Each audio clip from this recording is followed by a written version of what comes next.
Students, और angular velocity के बाद जो हमारा नेक्स्ट टॉपिक है वो है angular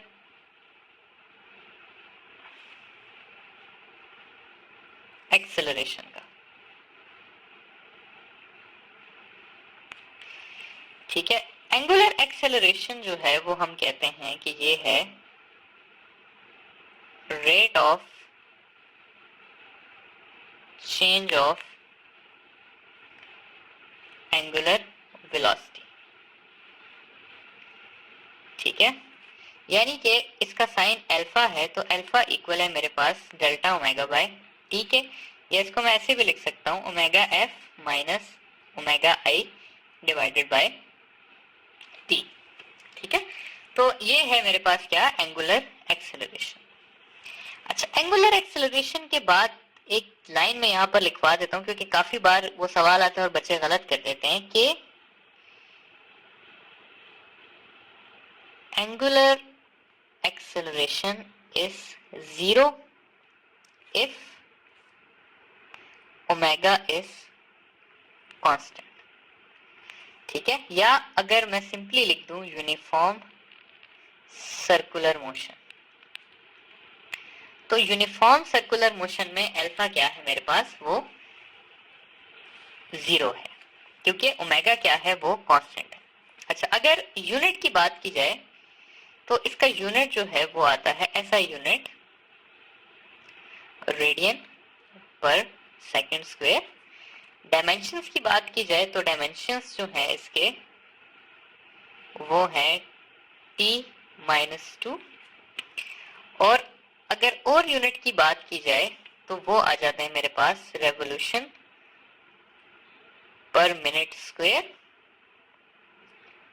cycles per minute square, degree per second square, और इसी तरह के और यूनिट्स आ जाते हैं। अच्छा, डायमेंशन से मुझे याद आया कि एक चीज मैं आपको बताना भूल गया था कि थीटा एंगुलर डिस्प्लेसमेंट ये एक ऐसी क्वांटिटी है जो कि यूनिट रखती है लेकिन कोई डायमेंशंस नहीं रखती। ठीक है, तो ये एक वाइड क्वांटिटी है किताब में जिसके यूनिट है लेकिन उसका कोई डायमेंशन नहीं है।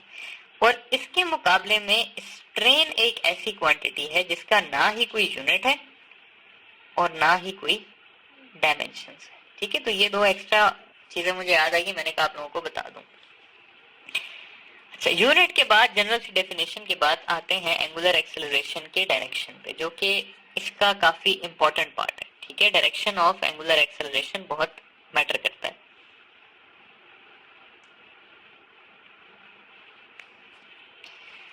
अच्छा जी, सबसे पहले वही जो बात हम करते हैं कि क्या एंगुलर एक्सेलरेशन वेक्टर क्वांटिटी है, तो जी हाँ, ये वेक्टर क्वांटिटी है।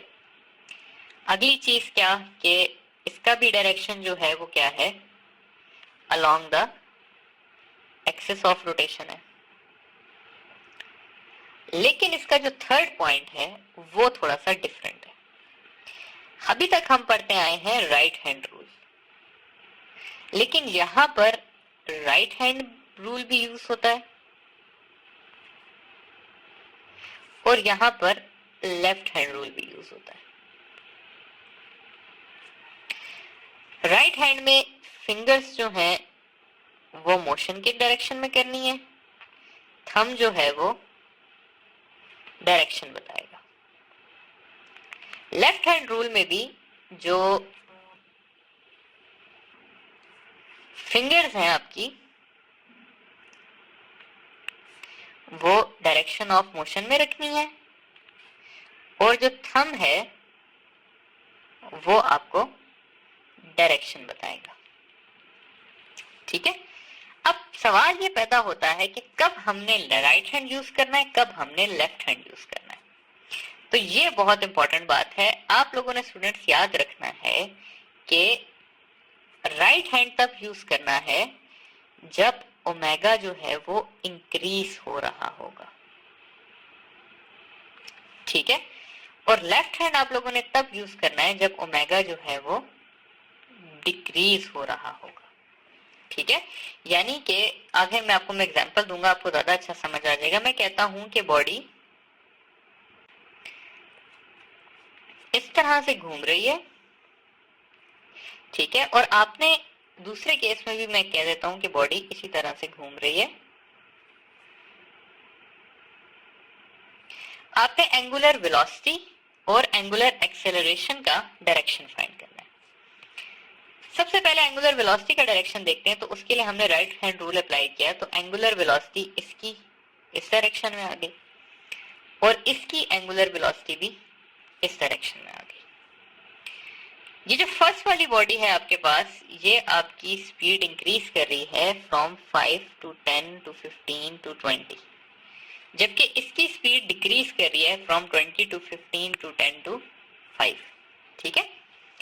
अच्छा, अब अगर इंक्रीज कर रही है तो मैं राइट हैंड रूल से फाइंड करूंगा डायरेक्शन ऑफ एंगुलर एक्सेलरेशन, तो वो भी आएगा इसी तरफ, ठीक है। जबकि अगर मैं इसका लेफ्ट हैंड से फाइंड करूंगा तो एंगुलर एक्सेलरेशन का डायरेक्शन आ जाएगा नीचे की तरफ। आप लोग बेशक करके देख लें, तो एंगुलर एक्सेलरेशन नीचे की तरफ आएगी और एंगुलर वेलोसिटी ऊपर की तरफ आएगी। इसीलिए हम कहते हैं कि जब एंगुलर वेलोसिटी इंक्रीज कर रही होती है तो omega and alpha are in phase, या कहते हैं कि angle between omega and alpha is 0 degree. लेकिन जब एंगुलर वेलोसिटी डिक्रीज हो रही होती है तो हम लिखते हैं कि omega and alpha are pi out of phase, यानी कि 180 डिग्री, या हम कह देते हैं कि इन दोनों के बीच में एंगल जो है वो कितना है, 180 डिग्री है, ठीक है। तो ये है आपका डायरेक्शन से रिलेटेड बातें कि एंगुलर वेलोसिटी अगर तेज हो रही है तो एंगुलर वेलोसिटी और एक्सेलरेशन का सेम डायरेक्शन होगा, और अगर वो स्लो हो रही है तो वाइस वर्सा। नेक्स्ट चीज, एक फैन की एग्जांपल देख लेते हैं जिससे आपके कॉन्सेप्ट्स काफी क्लियर हो जाएंगे। मैं कहता हूं जी कि एक फैन लगा हुआ है सीलिंग में, ये एक फैन है जो लगा हुआ है, ठीक है। और ये फैन जो है ये हमेशा इस तरह से रोटेट करता है कि ये इसके विंग्स इस तरह से चलते हैं, ठीक है। यानी कि अगर आप नीचे से देखेंगे तो आपको ये क्लॉकवाइज फील होगा।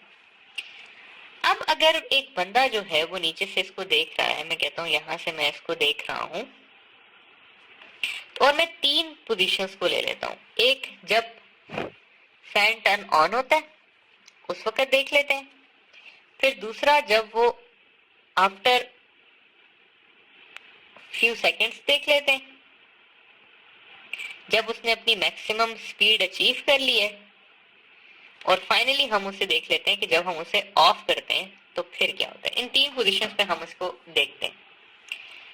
देखिए स्टूडेंट्स, एंगुलर वेलोसिटी जो है वो इसकी हमेशा जो है वो डाउनवर्ड ही रहेगी, क्योंकि वो हमने राइट हैंड रूल से ही फाइंड करनी, ठीक है। ऑन करने वाले को मैं रिप्रेजेंट कर देता हूं रेड कलर से, आफ्टर फ्यू सेकेंड्स को हम इस कलर से कर लेते हैं, और ऑफ होने वाले को हम पर्पल ले देते हैं, ठीक है। सबसे पहले जब ये ऑन हुआ था तो ऑन होते हुए इसकी जो एंगुलर वेलोसिटी है उसने इंक्रीज करना था। इंक्रीज करना था तो हमें राइट हैंड रूल यूज करना था। राइट हैंड रूल जब मैं यूज करूंगा तो एंगुलर वेलोसिटी और एंगुलर एक्सेलरेशन का डायरेक्शन सेम हो जाएगा, ठीक है। तो जब ऑन हुआ तो दोनों का डायरेक्शन क्या था, सेम था। एंगुलर वेलोसिटी और एक्सेलरेशन का डायरेक्शन सेम था, दोनों डाउनवर्ड थे। अब हम देखते हैं कि जी जब कुछ सेकंड गुजर जाएंगे, वो अपनी मैक्सिमम स्पीड पे घूम रहा होगा, तो तब अल्फा कितना होगा, तो तब अल्फा स्टूडेंट्स होगा ही नहीं, अल्फा 0 होगा। क्यों? क्योंकि फैन जो है वो यूनिफॉर्म एंगुलर वेलोसिटी से मूव कर रहा था। थर्ड केस हम देख लेते हैं ऑफ करने वाला। तो ऑफ करने में ओमेगा जो है वो नीचे ही रहेगा, क्योंकि उसका राइट हैंड से फाइंड करेंगे। लेकिन जब मैं अल्फा का फाइंड करूंगा तो वो ऊपर की तरफ हो जाएगा, क्योंकि जब फैन ऑफ हो रहा होता है तो वो स्लो हो रहा होता है। तो जब हमारे पास ओमेगा डिक्रीज कर रहा था तो ओमेगा और अल्फा के बीच में जो एंगल है वो एक दूसरे के ऑपोजिट हो गए, या इनके बीच में जो एंगल है वो 180 डिग्री हो गया। अल्फा जो है वो अपवर्ड हो गया और ओमेगा जो है वो डाउनवर्ड ही रहा। ठीक है, तो ये फैन की एग्जांपल है और आई होप कि इससे आप लोगों के कॉन्सेप्ट काफी बेहतर हो गए होंगे।